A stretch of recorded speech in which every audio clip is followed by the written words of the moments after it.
Hi everyone. Thank you so much for joining me for my book launch today, and thanks for all the wonderful pics. Barefoot. So I will be dividing the book launch into two parts. The first part I'll be doing the reading, and then the second part I'll be answering the questions. But before I start, I'd like to mention um, how blessed I felt a few days ago when I had the opportunity to inspire a lot of people on Reddit. And it kind of took me by surprise, but I felt so blessed. And I think what it boils down to is that everyone has a different thing in their life, a passion in their life that makes their heart beat loud. And that's what you need to do. You need to do that no matter what anybody else tells you. For me, it's writing. It could be computer science. It could be anything. But you need to do that, and that is what you need to do. And in the end, anyways, we are all just amateurs at some point. So, anyways, that's I really wanted to mention that because it really touched me. But okay, so I'll be doing the reading now. I am going to read from chapter 4 in The Strong Among Us, and I love this cover art. I was just so thrilled by it. Okay, so hopefully I am loud enough and you can hear me and everything's good. So, okay, here we go. Nath felt a wave of gratitude wash over him. It has been tough traveling, wondering where his home was, wondering what the future holds. But now he could envision the future. It still might be difficult, of that he did not doubt. This harsh, cold start to winter was ominous, although he just knew deep inside his soul that he and his family were going to survive and prosper. He stared at the beautiful sun peering over the horizon of gentle waves. The wind blew gently in his face. The coldness stung, but he embraced it. The lake was much calmer today. He loved it, actually. Luck was on his side. They would most likely be able to send the funds requests of the remaining $5,000 loan to the Dominion today by boat. A movement caught his eye. Someone was pulling in a larger boat. He stood and used his hand to shelter from the sun. He squinted into the bright rays. It was just one person pulling in the boat. He strapped his boots on and scurried over to the dock. "Hey, do you need a hand?" Nathaniel shouted as he approached. A woman's voice lilted into the air, gentle but full of strength. "No, I am okay." "No, I must. Let me help you," Nathan insisted. She looked at him stubbornly, shook her head, and relented. "If you must." Nath grabbed the rope and helped pull in the boat, anchoring it along the sand. "Is this the boat that will be taking the letter to the Dominion for us today?" "It is, yes," she replied. "Sorry for my English. I am still learning." "You are native to this land?" Nath asked. "How long have you lived here?"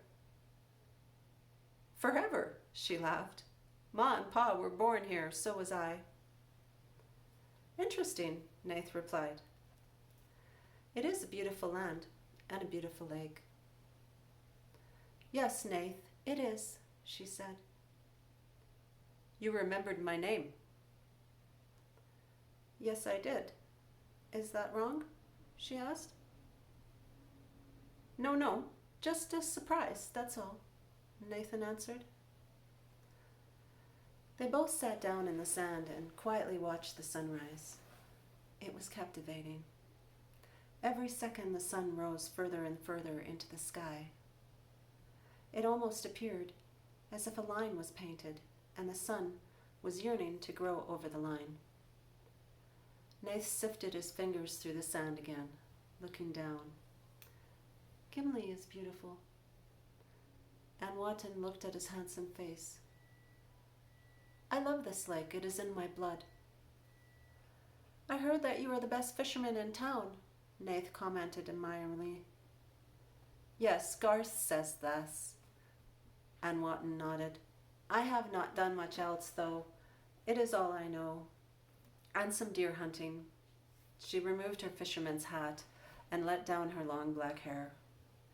Thick wavy hair cascaded down her shoulders, framing her face exotically. Nathaniel's penis twitched briefly. He closed his eyes and looked at the sun, wishing his imminent erection away. Could you show me how to fish sometime, Anne Wotton? I will pay you, he asked. You can call me Anwa, she stated. And yes, I could do that. No need for money. We can work something out. Thank you, Nathaniel replied. It is much appreciated. They sat silently in the sand, watching the sunrise, both content with the silence, both appreciating the magnificent scope of the lake. The breeze lifted Anwa's hair several times, and her smell wafted over to him. She smelled wonderfully musky. Anwa pointed to the south. You landed on Willow Point? You and many more Icelanders? Yes, Nathan replied. There are 250 of us at Willow Point. Many deer over there, Anwa stated. Yes, Nath exclaimed. We saw lots of deer jumping out on our way here. I wish we could catch some. That would be excellent meat. I can show you how to hunt the deer, Anwa offered. My family has been eating deer meat for centuries. We use bows and arrows for the deer. I would love that. Nathaniel looked at the strong, small woman and was amazed. She knew how to fish and hunt this land better than anyone, and she was half the size of some of his Icelandic cousins. I think that's pretty amazing that you are so experienced in fishing and hunting, Anwa. It is rare for a woman to know such things. Anwa looked up. Her large brown eyes shone with achievement. Thank you, Nath. No one has ever said anything like that to me before. No? Nath replied. Well, I can't see why not. You are resilient, resourceful, and also very beautiful. I would think every man would notice. Anwa's face lit up in the most beautiful smile he had ever seen. Nath smiled back. She smiled more, and so did he. Then they both broke out laughing. It was silly, but oh my God, it felt good, Nath thought. He felt very comfortable with this woman.